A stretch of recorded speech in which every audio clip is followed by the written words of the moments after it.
We'll just wait a few more minutes, but just for, there's a few of you who may not know me. So I am Omar Munoz. I'm a professor in the Medical Laboratory Science program, but also I'm the interim president of the American Society for Clinical Laboratory Sciences, the Utah chapter. So American Clinical Laboratory Sciences is a professional organization that has different chapters in all the states across the United States. And I'm the interim president for the Utah chapter. So I think that's one of the reasons why they have me come and do this lecture, so I can talk to you guys about basically what it means to be a professional. Just to give you a little bit of background with this information is that for the past few years, and when you looked at it, it's kind of for the past few decades, they've looked at the difference between an occupation and a profession. And one of the things that there has been a lot of discussion about is, in particular, how professional organizations help professions versus occupations, right? So for occupations, normally you would have like a union or something like that that would help represent the profession or the occupation. But in this case, there has been a big push for professional organizations to help with different professions, in particular in healthcare, because as you may be aware, medical laboratory sciences it's a profession that there is a critical need, but very few has been done about bringing it to the front line of policies and things like that. So we're going to talk about a little bit of that. And since some of you get 2 lectures from me today, I'm hoping that you can help me with this. In particular, I want to know, what is it that you think when we say professional issues, right? Then just also as a background, when I was little, I used to play sports. So I lived really close to a sports complex. I wanted to be a professional player, right? So I played all kinds of sports, all of them. And a few of them I got pretty good at. But I wanted to be a professional, either a professional baseball player or a professional basketball player. I just wasn't good enough, right, to get to that point. But when I became a medical laboratory scientist, I realized that I had achieved my dream, my childhood dream, to become a professional, right? And so I'm taking it, right? I'm taking it. We're just going to talk about a little bit of what it means to be a professional, right? But in particular, I want to know what and how would you define it? And then we're just going to talk a little bit about some of the benefits and advantages of being a professional, of being part of a professional organization. And then we're just going to talk about how we can present that to the world in a way, okay? So think of a person that you consider to be a professional, right? So what characteristics this person had in your mind and what made them a professional? So think of a professional, right? And if you think of a player, that's okay too. That came to my mind, but right? So what does it mean to be a professional to you?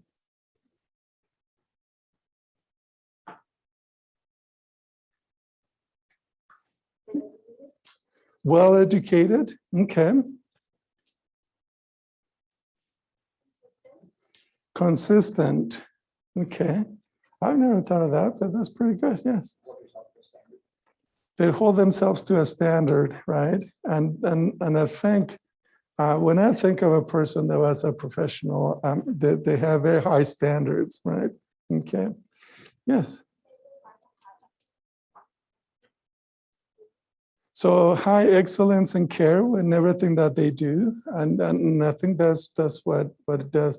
One time I heard a story of a professional boxer that one day they took him to a hotel, and in the hotel somebody tossed a coin into a cup. And so, they grab a coin and they toss that into a cup.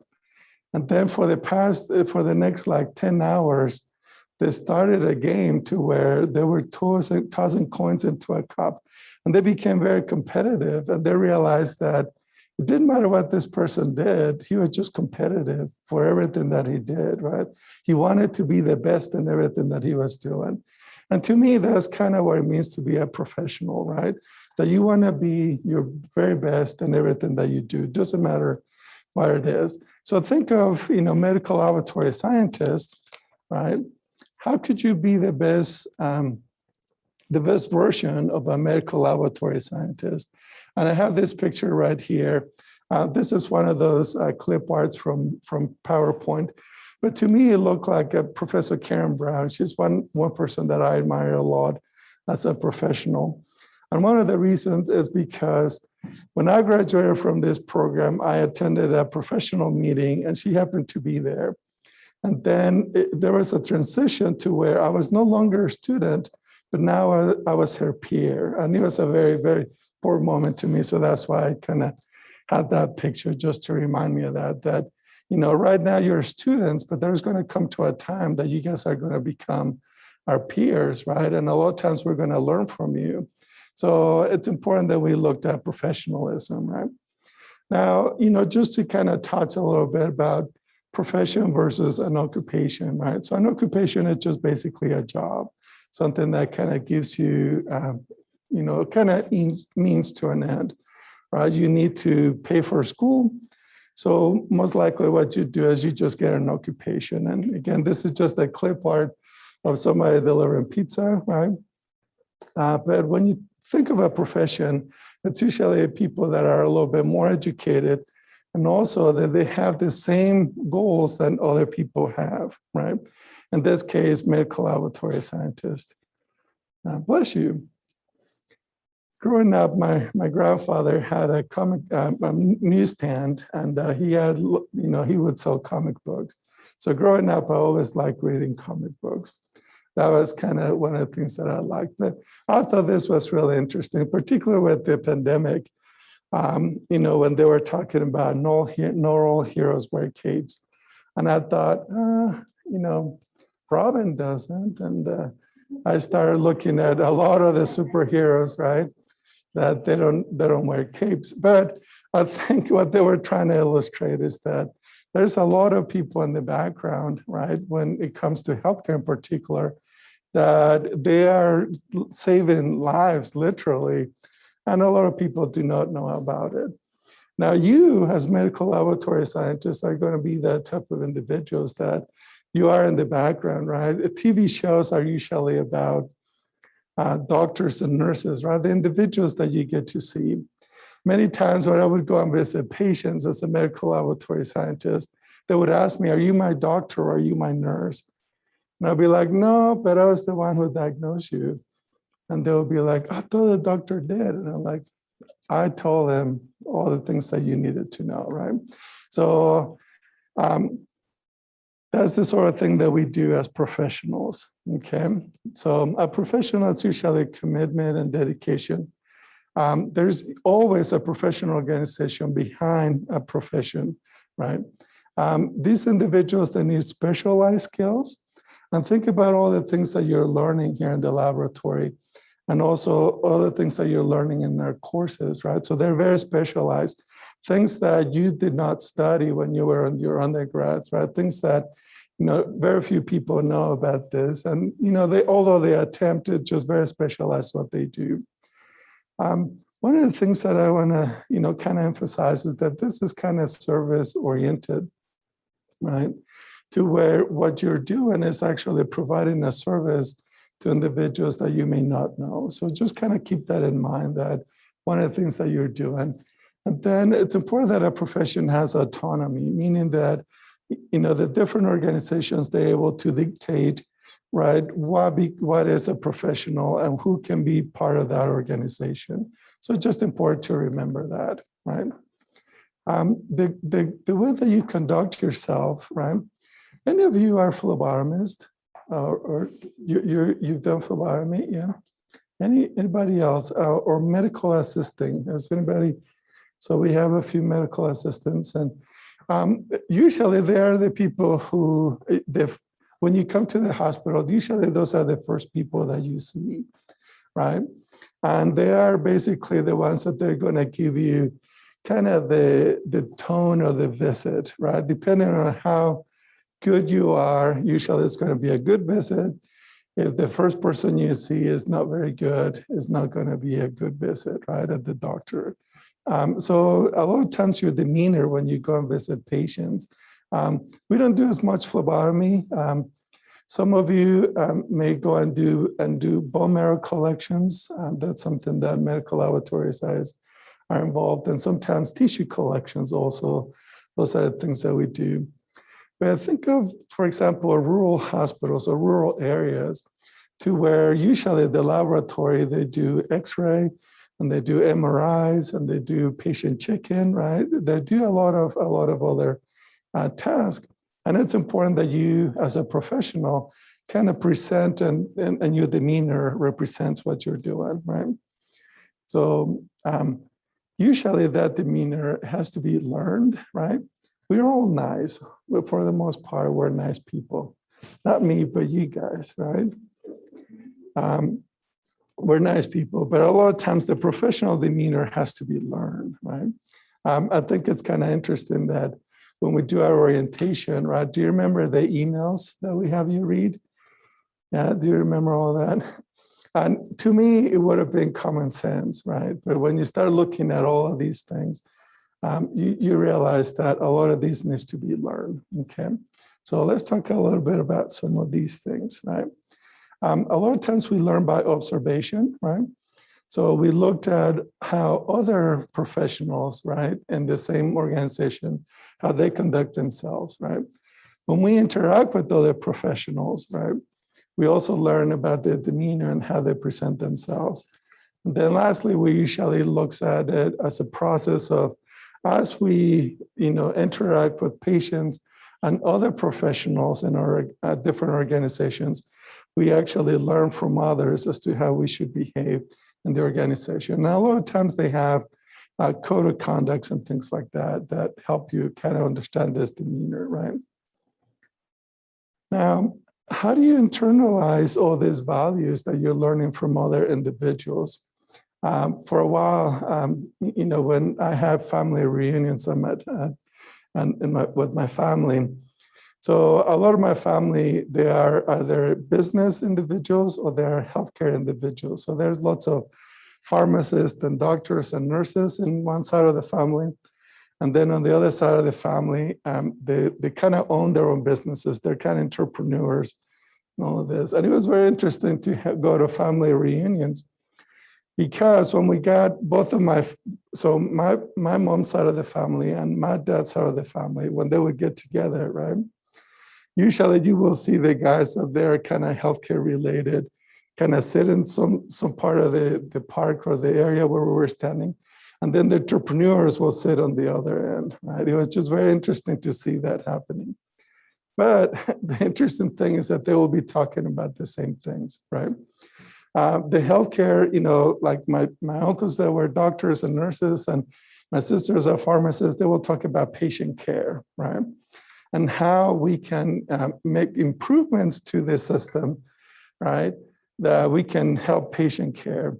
And then my brother and my sisters who are entrepreneurs, they would talk about how to make a customer experience, right?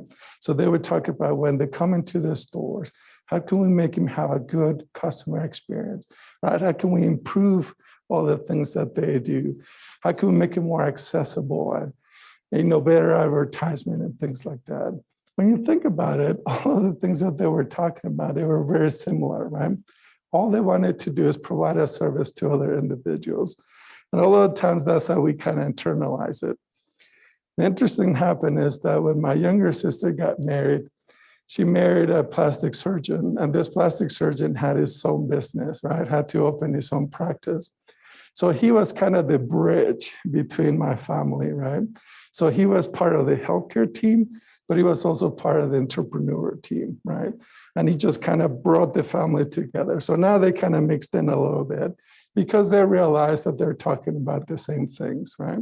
So that's usually how you internalize things. Both of you want the same thing, right? The patient wants to have a good experience, and you want to provide them with the service, right? So that's usually how we do things. So hospitals, a lot of times what they do is they kind of develop a value system. Has anybody of you heard of the concept of huddles? Yeah, so who played football growing up? Oh, come on. No one play football? It's an American sport. No? So have you ever watched the Super Bowl, right? I thought it was very interesting, right? So the whole thing, they beat up each other, and then they go back and they talk and they say, okay, we're going to beat up that other guy now. Let's go and do it, right? Isn't that how football works, right? I mean, I play football. That's not what they say, but, they huddle together.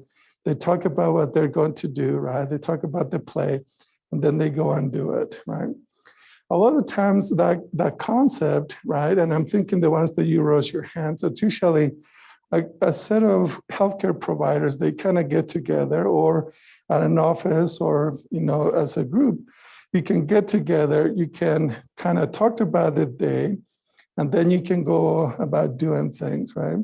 So a lot of times hospitals, they kind of taken that concept and they have brought in different areas of the healthcare system to kind of talk about how to create an experience for the patients, right? So they bring MRI, they bring X-ray, they bring the laboratory, they bring the nurse managers, they bring the attending doctors, right? They bring the person that is checking in all of the patients. And usually they talked about, okay, today we have 100 patients coming, right? These are the things that we need to do. We need to make sure that the machines are running. We need to make sure that we have enough nurses, right? They kind of come and talked about it for a few minutes, and then they go back into their day. So just be aware that you may be called to go into what they call the huddle, right? Or just to kind of create a value system, all in the purposes of creating a patient experience. You want to make sure that the patients are usually taken care of. So this is just an illustration that's something that happens. I've had the opportunity to do this at Huntsman Cancer Hospital. And one of the things that we've talked a lot about is when patients had infusions, right? So usually when a patient has an infusion, it's kind of an 8 to 10 hour ordeal. And if things do not work before the infusion, then that makes it a 14 to 16 hour day for the patient, right? So we would get together and they would say, okay, lab, we need the results in 20 minutes as soon as the patient gets there. So we just kind of coordinated, and then we went and did the things. And that worked out really well. So just be aware that you might be able to be part of that value system as a laboratory. And it's important for us to kind of be out there and let people know, who is helping them with the diagnosis, right?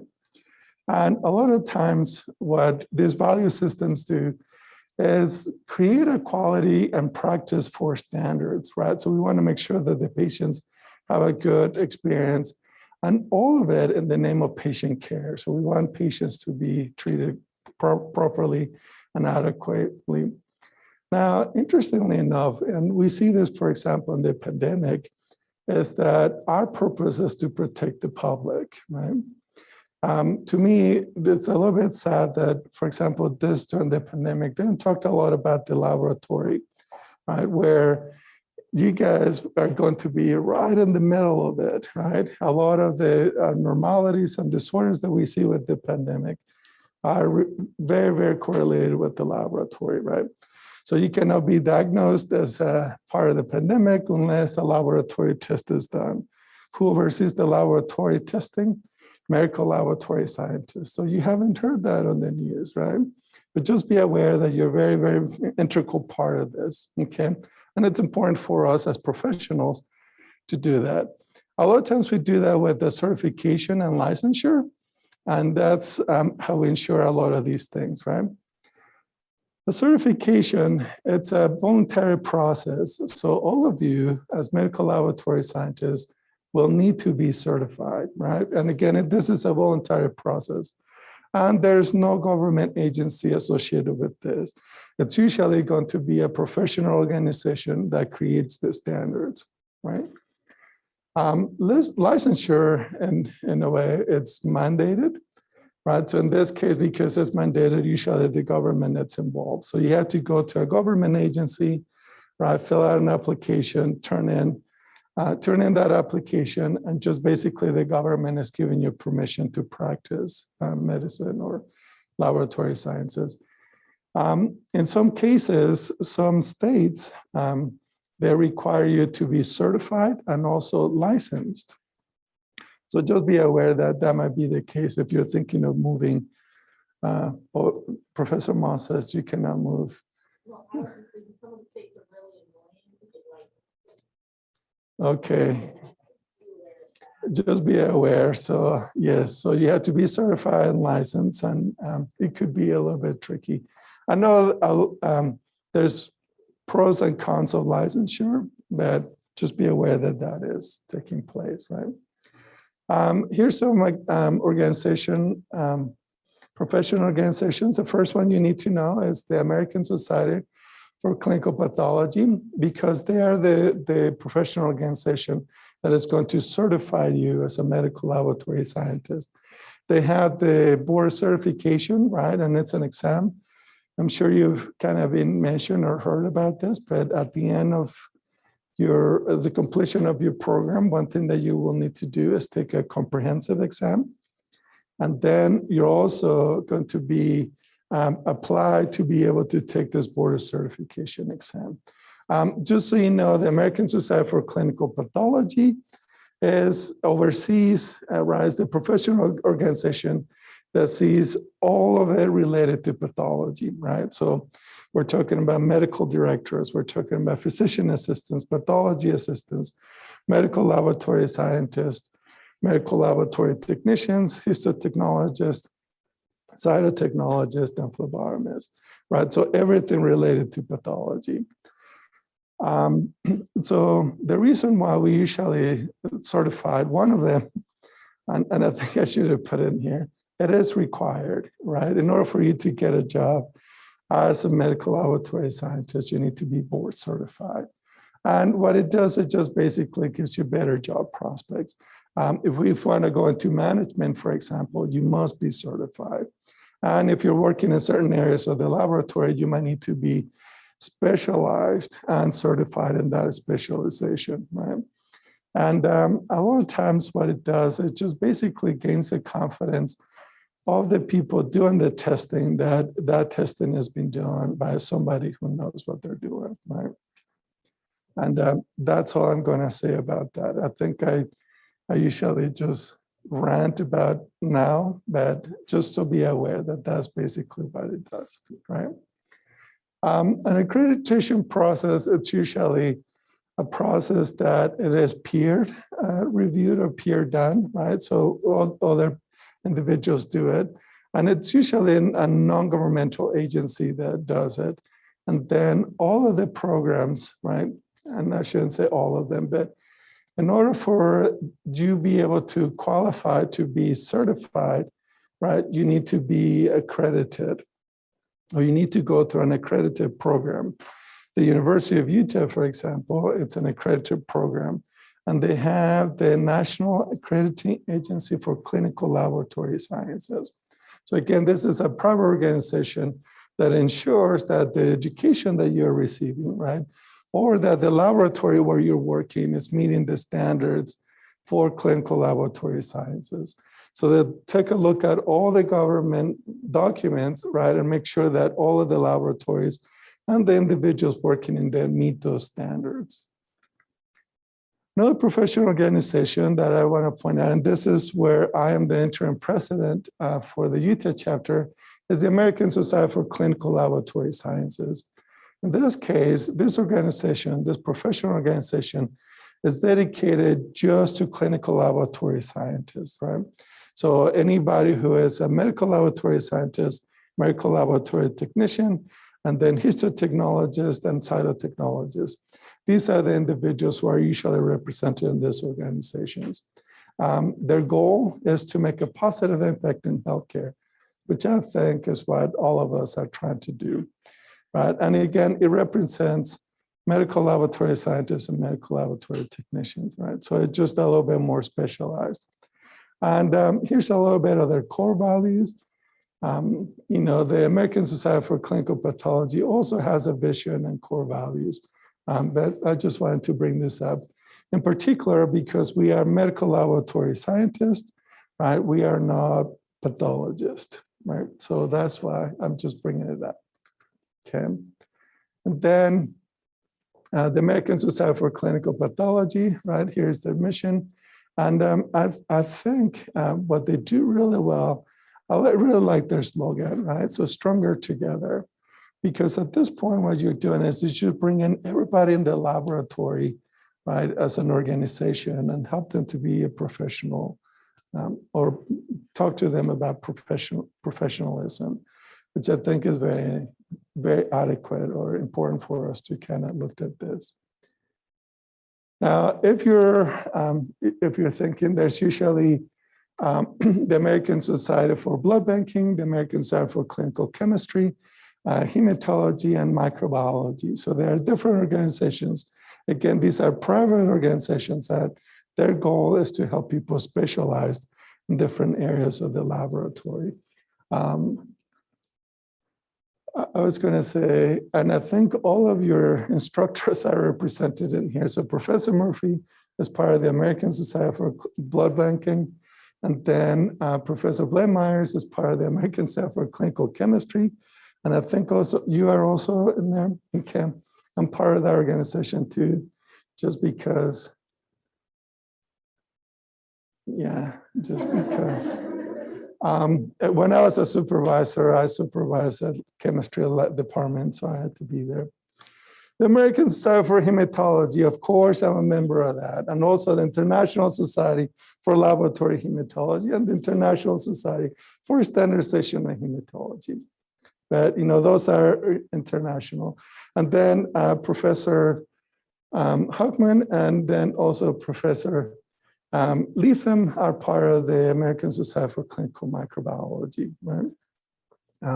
So these are different organizations that if you would like to specialize, this is where these are the organizations that create the standards. And that's how you would do all of this. Okay. Now, why are we talking about all of this, right? And the idea is that what we want to do is make sure that you, when you graduate from this program, you're not having an occupation, right? But you are becoming a professional, right?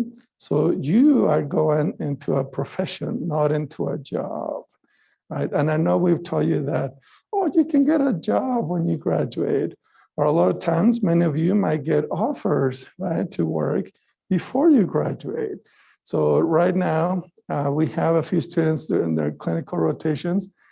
And last week, I have 4 of them to say, hey, can you write me a letter of recommendation because they offered me a job right here where I'm doing the rotation. So, right, they're getting a job, but it's a profession that they are entering, right? So it's a big, big difference. So we're going to talk about a little bit of that, right?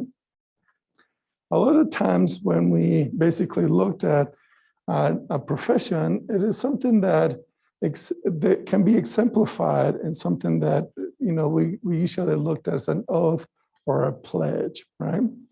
And I don't know if you've noticed when you go into the laboratory, there's usually a wall with